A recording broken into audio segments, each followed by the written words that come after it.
Hello دوستو، میرا نام ہے شاہد اور آج ہم جس بحر کا تذکرہ کریں گے وہ ہے فاعلاتن فاعلاتن فاعلاتن فاعلن، جس کے اندر فاعلاتن 3 مرتبہ ہے اور فاعلن 1 مرتبہ ہے اخیر میں۔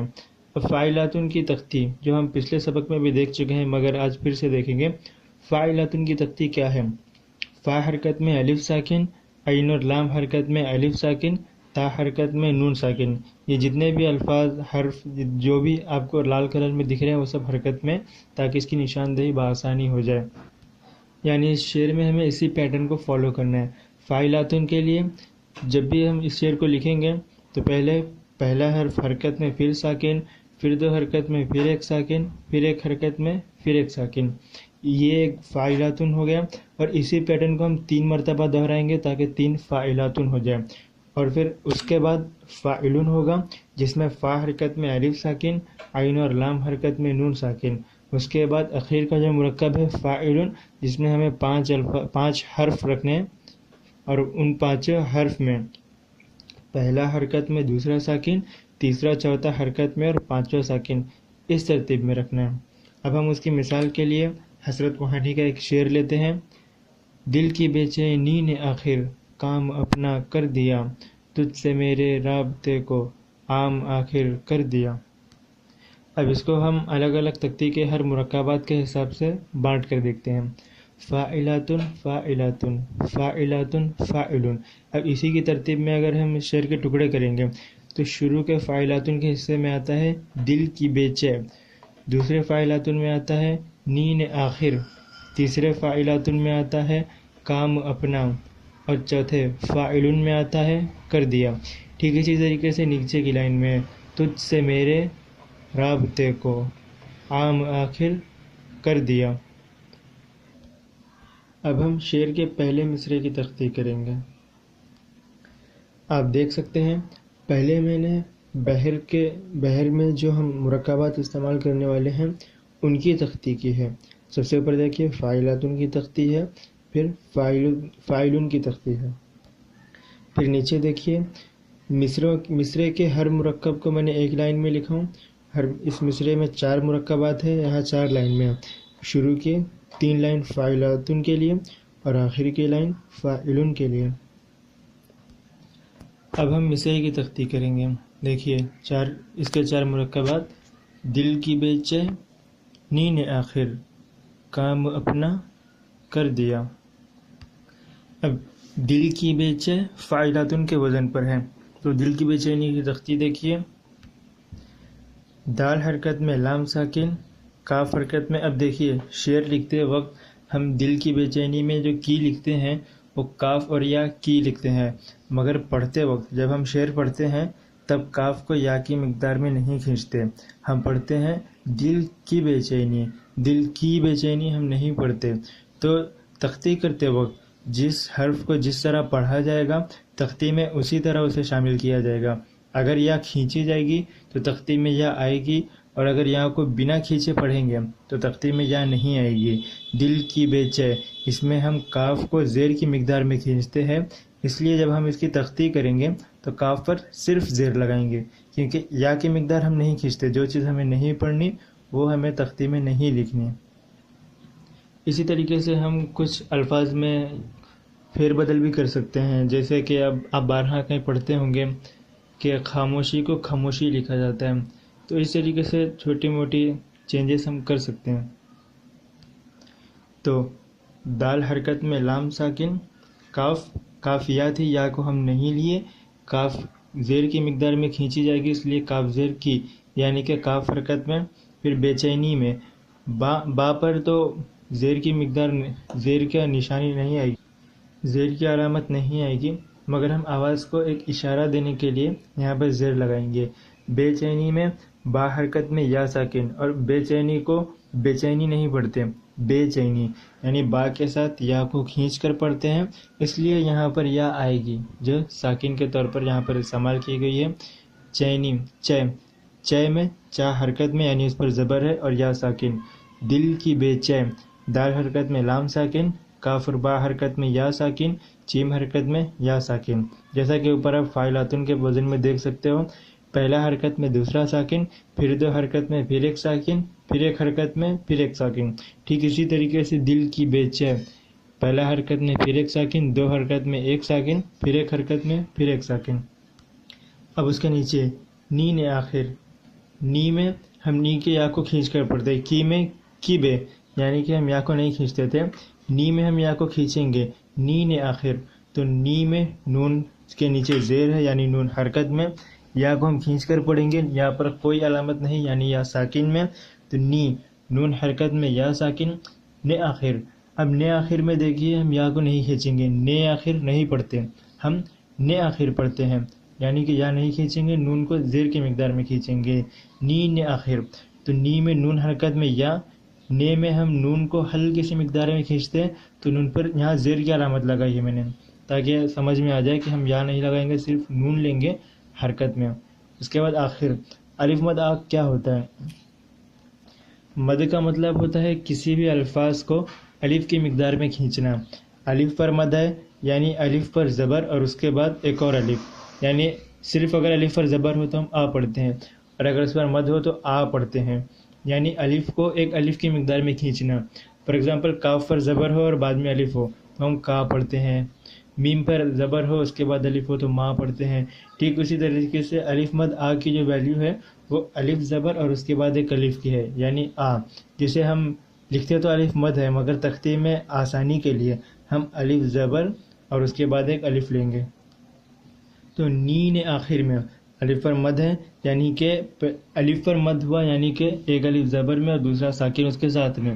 تو نین آخر میں شروع میں نی کا، نون حرکت میں یا ساکن، پھر نون حرکت میں، پھر آخر کا الف حرکت میں، پھر الف ساکن، پھر خیر کا خا حرکت میں اور ر ساکن. اب اسے بھی اوپر کے بحر سے میچ کر کے دیکھ لیے. نین آخر میں کہ پہلا حرکت میں دوسرا ساکن، پھر دو حرکت میں پھر ایک ساکن، پھر ایک حرکت میں پھر ایک ساکن. یہاں پر الفاظ ہم جو بھی لکھتے ہیں اس میں تھوڑی بہت پھیر بدل ہوتی ہے، یعنی کہ جن الفاظ کو، جن حرف کو ہم نہیں لکھتے وہ ہم تختی میں نہیں لکھتے، مگر جتنے بھی پڑھے جانے والے الفاظ ہیں یعنی جو ساکن کھینچا جائے گا، جو ساکن ادا کیا جائے گا یا جو حرکت میں ہوگا، جو پڑھے جانے والے الفاظ ہیں تختی میں ہمیں وہ سارے الفاظ لکھنے ہیں، اور جو نہیں پڑھنے والے ہیں وہ سب ہمیں اگنور کرنا ہے. اب دیکھیے کام و اپنا. کام و اپنا میں کاف حرکت میں الف ساکن. اس کے بعد آپ سوچ رہے ہوں گے کہ میم لال رنگ میں کیوں ہے جبکہ میم ساکن ہے. تو اس سے پہلے اس میں نے بتایا تھا کہ شعر لکھتے وقت اگر کسی ساکن کے بعد ساکن اس طرح آئے کہ شعر پڑھنے میں وزن میں کوئی پھیر بدل نہ ہو، کوئی چینج نہ ہو، تو ہم اسے نظر انداز کر دیتے ہیں. مگر اگر شعر کے اندر ایک زائد ساکن لگانے کی وجہ سے اس کے وزن میں فرق آیا تو اس زائد ساکن کو ہم اس میں شمار کر، پھر چاہے وہ ساکن کے اس میں ہو یا حرکت کے اس میں. اور جب بھی کوئی ساکن شعر کے وزن میں فرق کرتا ہے تو ساکن ہونے کے باوجود اپنے آپ وہ ہلکی سی حرکت میں آ ہی جاتا ہے. فار ایگزامپل آپ پڑھ کر دیکھیے کام اپنا کو، کام اپنا، تو میم پر آواز ہلکی سی اٹھتی ہے، کام کام اپنا، تو میم پر ہلکی سی آواز اٹھتی ہے تو ساکن، مگر اس کے آنے کی وجہ سے شعر کے وزن میں فرق پڑتا ہے تو اس لیے ہم اسے حرکت میں شمار کر لیتے ہیں. یا کوئی بھی ساکن آئے جس کی وجہ سے وزن میں فرق پڑے تو ہم اسے ساکن میں شمار کر لیں گے. یہاں پر کاف حرکت میں الف ساکن اور اس کے بعد والا حرف ہمیں حرکت میں چاہیے تھا، اور اس کے بعد آیا ساکن مگر اس کی وجہ سے فرق پڑا اس لیے ہم نے اسے حرکت میں لیے. اگر کسی ساکن کی جگہ پر ایک اور ساکن آتا تو ہم اسے ساکن لے دیں، پر یہاں حرکت میں لیں گے. بھلے تھوڑا کنفیوژن بھرا ہے لیکن انشاءاللہ کوشش کرو، دھیرے دھیرے آتے جائے گا. اگر پھر بھی سمجھ میں نہ آئے تو نیچے کمنٹ ضرور کیجیے. کام اپنا جس میں اس کے بعد الف حرکت میں پہ ساکن، نون حرکت میں الف ساکن، کام اپنا. اس کی بھی تختی اوپر سے میچ کر لیجئے. پہلا حرکت میں پھر ایک ساکن، دو حرکت میں ایک ساکن، پھر ایک حرکت میں پھر ایک ساکن، پھر آخر اس میں آتے ہیں کر دیا، فاعلن. فاعلن کے وزن پہ ہے کر دیا. اب اس میں دیکھیے کاف حرکت میں را ساکن، دال حرکت میں یا حرکت میں الف ساکن، اوپر بھی ٹھیک اسی طرح فا حرکت میں الف ساکن، عین اور لام حرکت میں، نون ساکن. اس میں کوئی سمجھنے جیسا کوئی بڑی چیز نہیں ہے، آسان ہے. کر دیا بالکل برابر وزن میں، اس میں کچھ بھی اگنور نہیں کرنا ہے. ہر الفاظ پڑھا جا رہا ہے، اس لیے ترتیب میں ہر کسی کو لکھا گیا ہے. اب دوسرے مصرے کو دیکھتے ہیں. تجھ سے میرے رابطے کو عام آخر کر دیا. اس میں بھی دیکھیے تجھ سے میرے فاعلاتن کے وزن پر ہے. تجھ سے میرے میں تا حرکت میں، پھر جھ، جیم اور چشمی والے ہا کا مرکب جھ ہوتا ہے، مگر اس کی آواز جھ کیا آتی ہے، اس لیے ہم اسے ایک ہی حرف کنسیڈر کرتے ہیں، ایک ہی حرف میں شمار کرتے ہیں. تو تجھ سے تا حرکت میں جھ ساکن پلس اس کے بعد سے میرے. تو سے کو ہم کھینچتے نہیں ہیں، سے میرے نہیں پڑھتے، سے میرے، تجھ سے میرے. تو سین کو ہم زیر کی مقدار میں کھینچتے ہیں، اس لیے یہاں پر ہم سین پر صرف زیر لگائیں گے کیونکہ ہم اسے زیادہ نہیں کھینچتے. پھر میرے میں میم کے بعد یا کو بھی کھینچتے ہیں، میں، اور را کے بعد والے یا کو بھی کھینچتے ہیں، اس لیے یہاں پر میم حرکت میں یا ساکن لکھا جائے گا، اس کے بعد را حرکت میں اور یا ساکن. تجھ سے میرے جو الفاظ کھینچے جائیں گے وہ سارے لکھے جائیں گے. سا کے بعد والے یا کو نہیں کھینچا جائے گا، اس لیے وہ نہیں لکھا جائے گا. پھر نیچے کی لائن میں رابطے کو، جیسا کہ میں نے بتایا تھا کہ کوئی بھی ساکن حرف زائد آ جائے اور اس کی وجہ سے شعر میں فرق پڑ جائے تو انہیں ہم لکھیں گے اور ان کا شمار ہم کریں گے. جیسا کہ دیکھیے رابطے کو، اس میں را حرکت میں الف ساکن، با بھی ساکن ہے، مگر اس کے آنے کی وجہ سے شعر میں فرق پڑتا ہے. شعر میں فرق پڑتا ہے یا نہیں یہ آپ کو شعر پڑھ کر سمجھ میں آ جائے گا. اب وزن میں پڑھ کر دیکھیے فاعلاتن رابطے کو، دونوں کا وزن اگر آپ کو سیم لگ رہا ہے تب آپ سمجھ جائیں گے کہ ہاں وزن میں فرق آیا ہے یا نہیں. اس کے بعد عام آخر، اس میں بھی عین حرکت میں الف ساکن، پھر میم ساکن ہے مگر ہم حرکت کے اس میں لکھیں گے. اس کے پڑھنے سے بھی کیونکہ وزن میں فرق آ رہا ہے، آپ پڑھ کر دیکھیے، آپ دھیرے دھیرے کوشش کریں گے، پریکٹس کریں گے، لکھنے لگیں گے تو آپ کو اپنے آپ سمجھ میں آ جائے گا. اور یہ بہر تو بس شروعات ہے.